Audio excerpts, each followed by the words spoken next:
To Shaheen sweet home. మనం ఇవాళ chicken samosa ఎలా తయారు చేస్తారో చూసిద్దాం రండి. ఫస్ట్ మనం చికెన్ని తీసుకొని కొంచెం సాల్ట్ వేసుకొని బాయిల్ చేసుకోవాలి. 1/2 కిలో అంతా చికెన్ తీసుకొని బోన్లెస్ చికెన్ తీసుకోవాలి. నెక్స్ట్ ఒక ప్యాన్ తీసుకొని దాంట్లో ఆనియన్స్ వేసి ఫ్రై చేసిన తర్వాత ఒక హాఫ్ క్యాబేజ్ తీసుకోవాలి. క్యాబేజ్ తీసుకొని సన్నగా చాపర్లో వేసి సన్నగా చేసేయాలి. సన్నగా చేసిన తర్వాత అది మొత్తం బాగా ఫ్రై అయ్యేంత వరకు ఫ్రై చేసుకోవాలి. దాంట్లోకి మనం కొంచెం వెల్లుల్లిపాయ అనేది వేయాలి. కొంచెం ఒక 2-3 రెబ్బలు వెల్లుల్లిపాయ చిన్న కట్ చేసుకున్నవి ఈ స్టేజ్లో వేసి అది కూడా కొంచెం ఫ్రై అయ్యేంత వరకు ఆనియన్స్, వెల్లుల్లిపాయ ఇంకా క్యాబేజ్ అనేది మొత్తం మనం ఫ్రై చేసి పెట్టుకోవాలి.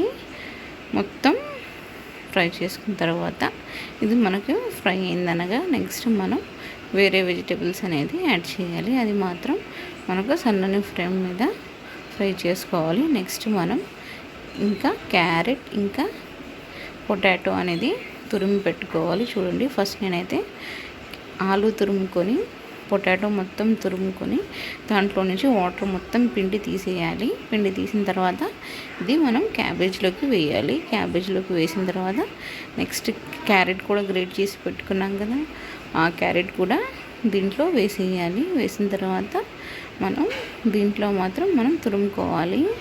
లేకపోతే బాయిల్ చేసుకుని చిన్న పీసెస్ చేసుకుని అన్నా కూడా వేసుకోవచ్చు.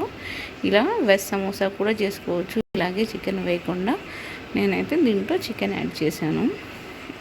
మీరు నార్మల్గా వెజ్ సమోసా కూడా ఇలానే ట్రై చేయొచ్చు. చాలా సూపర్ టేస్టీగా వచ్చింది. నెక్స్ట్ గ్రీన్ చిల్లీస్, ఒక 2-3 గ్రీన్ చిల్లీస్ కట్ చేసి వేసుకున్నాము. అలాగే మనకు ఈ వెజిటేబుల్స్ మొత్తం మనకి కలర్ చేంజ్ అయ్యి బాయిల్ అవ్వాలి. నెక్స్ట్ మనం దాంట్లోకి కొంచెం సోయా సాస్ వేసుకోవాలి.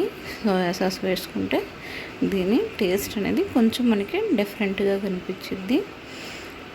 అలాగే నెక్స్ట్ మనం సాసెస్ వేసుకోవాలి. నెక్స్ట్ నేను చూడండి రెడ్ చిల్లీ సాస్ వేస్తున్నాను. రెడ్ చిల్లీ సాస్ వేయాలి. వేసుకొని సన్నని మంట మీదే ఉంచాలి. హై ఫ్లేమ్ మీద మాత్రం పెట్టకూడదు. ఈ స్టేజ్లో మొత్తం మనకు వెజిటేబుల్స్ మొత్తం అయిపోయిన తర్వాత మనం సాసెస్ వేసుకోవాలి. నెక్స్ట్ ఇక్కడ కొంచెం టొమాటో కెచప్ వేసాను. Tomato ketchup or tomato sauce మీకు ఇంట్లో ఏది అవైలబుల్గా ఉంటే అవి వేసుకోవచ్చు. వేసుకొని మొత్తం ఇప్పుడు వెనిగర్ కూడా కొంచెం ఒక 2-3 టేబుల్ స్పూన్స్ వేయడం వల్ల దీనికి మొత్తం మనం చూడండి లాస్ట్లో వెనిగర్ అనేది యాడ్ చేస్తున్నాను. మనకి వెనిగర్ అవైలబుల్గా లేకపోతే మనకి నిమ్మ చెక్క ఉంటే నిమ్మ చెక్క అన్న పిండి వేసుకోవచ్చు. మనము మొత్తం వేసిన తర్వాత లాస్ట్లో కొంచెం చాట్ మసాలా వేసి ఇంకా సాల్ట్ వేసి మొత్తం ఒకసారి కలిపేయాలి.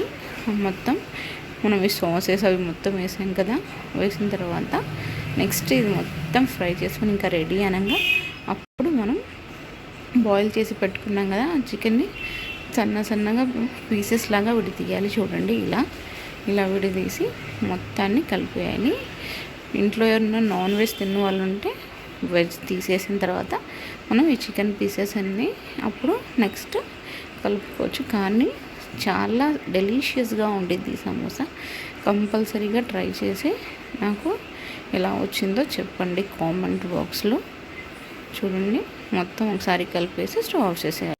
చూడండి, మనం ఈ సమోసాస్ ఫిల్లింగ్ చేసుకుందాము. ఇలా కోన్ షేప్లో చేసుకున్న తర్వాత ఇది మనం రెడీ చేసి పెట్టుకున్నాం కదా ఫిల్లింగ్, దీని లోపల మనం ఒక స్పూన్ నిండా తీసుకొని స్టఫ్ చేసుకోవాలి.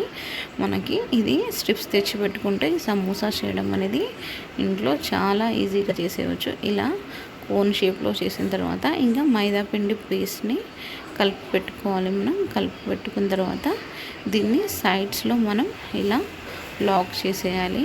లాక్ చేసేసిన తర్వాత మన సమోసా అనేది చాలా నీట్గా తయారైపోయింది. ఇంకా మనం తయారు చేసుకోవడం కూడా ఎంతో ఈజీ ఇంట్లో. చూడండి, మనకి సూపర్ మార్కెట్లో ఈ సమోసా స్ట్రిప్స్ అనేవి దొరుకుతాయి.